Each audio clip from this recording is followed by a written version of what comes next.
menyatu, padamu betakan setia. Watara tumpah darah dan suci mulia. Inilah janjiku padamu. Ya Tuhan, ku dengar bisimu di kesyahduan suara seruling. Kala malam yang hening menggugah jiwaku, menyadarkanku senantiasa setia mengabdi berbakti. Dan aku pun berseru, aha, cinta, cinta, cinta Indonesia. Padamu betaklah menyatu, padamu betaklah setia membela. Watara tumpah darah dan suci mulia. Inilah janjiku padamu.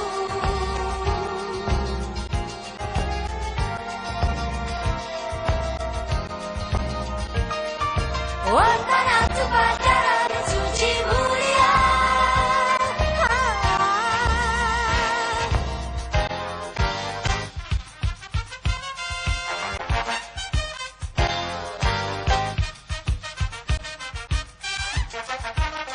Inilah janjiku padamu,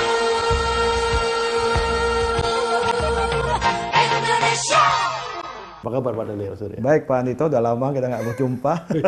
Meskipun dekat tapi kayaknya jadi jauh gitu. Iya, betul. Karena Pak Daniel seringkali sekarang lagi jalan-jalan terus ke luar negeri, ngurusin brandnya negara-negara lain sambil mengamati di sana sini gitu. Kebetulan begitu sih Pak, ya, tapi tidak melupakan branding Indonesia kita. Gitu ya, iya kita wajib lah ini karena kita sudah sehati ingin membangun brandnya Indonesia. Betul, Pak, betul. Tapi kalau melihat pengalaman selama ini, nonton di negara-negara lain dan kemudian berkaca kepada apa yang sekarang kita sedang alami di Indonesia, apa yang kurang harus kita lakukan lebih baik lagi ke depan untuk membangun brandnya Indonesia ini? Sebetulnya pada dasarnya fondasinya udah benar ya Pak Andito ya. Kita punya fokus yang jelas untuk mempromosikan, kan istilahnya kalau dulu negara kita Indonesia sebagai brand ke mancanegara dan yang lain-lainnya. Cuma memang pengembangan branding destinasi sekarang sebuah negara itu evolving dengan cepat Pak Andito gitu. Kalau pelajaran saya melihat dari misalnya negara lain yang saya kunjungin belakangan ini, ternyata elemen branding sebuah negara itu tidak hanya bisa dilakukan dari sisi master brandnya gitu, atau hanya sekedar logonya, atau hanya sekedar kampanye belaka.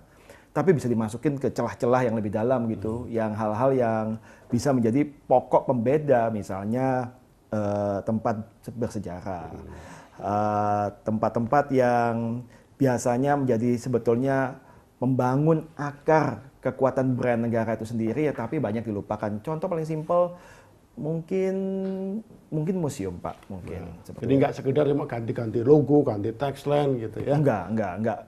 Apa sekarang udah nggak musim lagi ganti-ganti gitu? Kelihatannya nggak musim buat negara yang sudah lumayan develop nih seperti kita, tapi melihat opportunity yang lebih dalam dalam membangun strateginya Pak. Beda kan kalau misalnya sebuah negara seperti Myanmar, Pak, baru buka, ya perlulah logo gitu kan.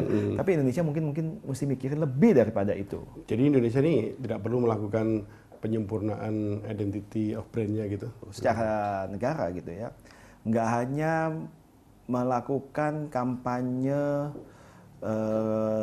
komersial belaka gitu, tapi lebih deep lagi, lebih dalam sedikit, lebih dilihat possibility dan opportunity yang sebetulnya ada depan mata, dan benefitnya itu bisa menyeluruh dalam arti membangun kekuatan kembali ke nilai-nilai daripada apakah itu negaranya ataupun kotanya. Sebab kasusnya kan banyak Pak, misalnya tidak hanya di level country-nya tapi juga city. City bisa ditelaah lagi. Apa yang dipunyai oleh city itu? Sebuah kota itu memiliki budaya misalnya.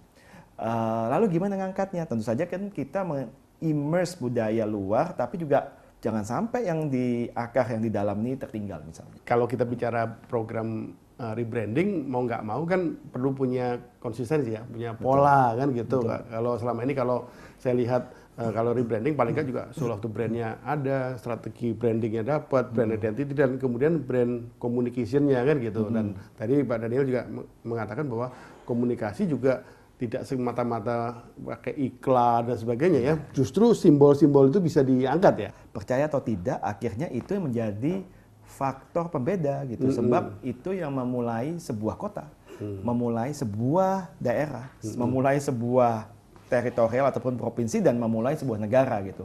Dan yang membedakan sebetulnya kalau kita lihat Pak dari sebuah destinasi brand dengan yang lainnya, itu ujung-ujungnya kembali ke hal yang basic, yaitu story awalnya, cerita awalnya. Siapa pendiri negara kita, gimana si Gajah Mada membangun empire-nya zaman dulu. Nah, yang notabene sebetulnya itu menjadikan sebuah compelling story, tetapi tidak pernah diangkat dengan baik misalnya gitu. Negara-negara yang memiliki histori yang panjang ataupun yang tidak, tapi yang beruntung adalah yang punya histori panjang. Mereka sangat mereserve ini dengan baik Pak Andito. Dengan museum-museum yang dikelola dengan baik misalnya, tempat-tempat publik yang bersejarah yang dikelola dengan baik, tetapi dibangunnya, pengelolaannya relevan dengan pasar yang terus berubah, generasi yang berubah, yang dimana generasi yang berubah ini tentu saja the younger generation, yang kalau dilihat kan selalu sekarang ini maunya banyak ya Pak, maunya banyak yang lebih modern, tapi bukan berarti mereka harus meninggalkan atau tempat yang sebetulnya agak old fashion ini tidak bisa menyesuaikan diri dengan pasar yang berubah. Di Amerika contohnya Pak, di Australia mereka punya bentuk wajah museum yang sangat berbeda, tapi tetap mengakar pada esensinya. Bentuknya edukatif, tapi tetap mereka mendapatkan hal-hal yang berguna untuk pengetahuan dalam membangun berbangsa. Hal-hal seperti itu, Pak. Jadi ini membangun brand Indonesia atau nation brand itu antara lain bisa kita lakukan melalui budaya, melalui museum dan sebagainya, dan saya rasa ini memang banyak hal yang masih kita bisa bicarakan, diskusikan ya.